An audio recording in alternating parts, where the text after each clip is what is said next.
Your steak game is strong, but you want something to dress it up a bit. What you need is a complimentary sauce that is easy and doesn't overpower the flavor of a great steak. This recipe for grilled steaks with board dressing is for you. Fresh herbs are abundant late spring through early fall, and if you have some in your backyard, we'll put them to good use with this recipe. Grilling steaks and making a board dressing combines the great flavors from these fresh herbs and makes the most from resting your steak.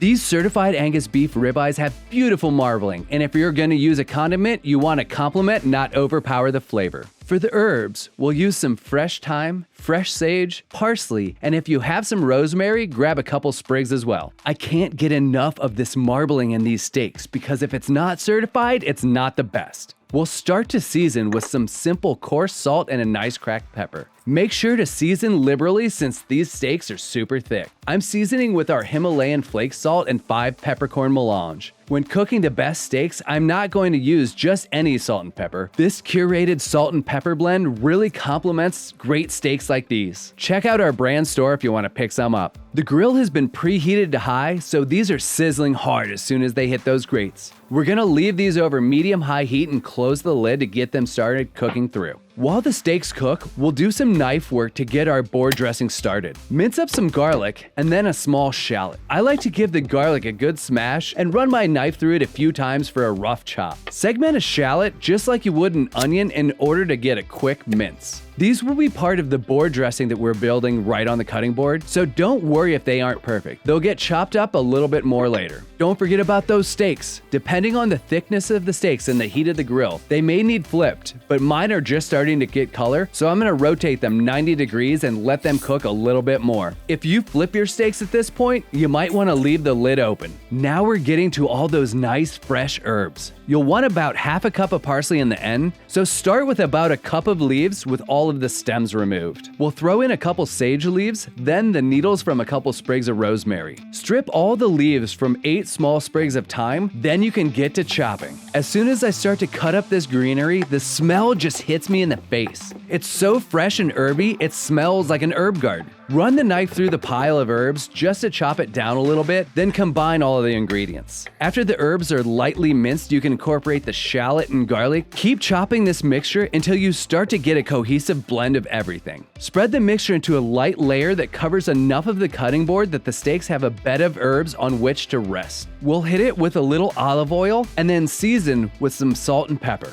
These steaks have been cooking it for another 5 minutes on the second side and are ready to come off. So pull directly from the grill right on top of those herbs. The hot steaks coming off the grill will wake up the flavors from the fresh herbs, and the herbs will give a little steamy, herby flavor to the steaks, and any juices that may run out of those steaks will get absorbed in that herb pile. While those rest, we'll get the board dressing mixed up. This is basically like a vinaigrette with balsamic, some Dijon, and then we add a little bit of soy sauce for that kick of umami. Combine all the ingredients and give it a good whisk to incorporate. Drizzle in a couple tablespoons of that olive oil while constantly whisking it to emulsify. This emulsification is the base for our board dressing. Now that the steaks have had time to rest on those herbs, take the steak infused herb pile and go right into the mixing bowl with it. You can see that these herbs have absorbed some of those juices that came out of the steaks, so you're not wasting any flavor here. When it's all mixed together, you get a saucy condiment that packs a ton of herby flavor. Serving it this way makes for a great presentation to feed a group family style. I like to slice up all the steaks and either serve them right on the cutting board or on a big platter. Drape the sauce all around those slices, making sure not to cover up that perfect medium rare, and serve the rest on the side. Utilizing the resting time to make this board dressing is such a win. This bright and herby sauce has everything you would want in a condiment, and it really pops with the flavor of those rich ribeyes.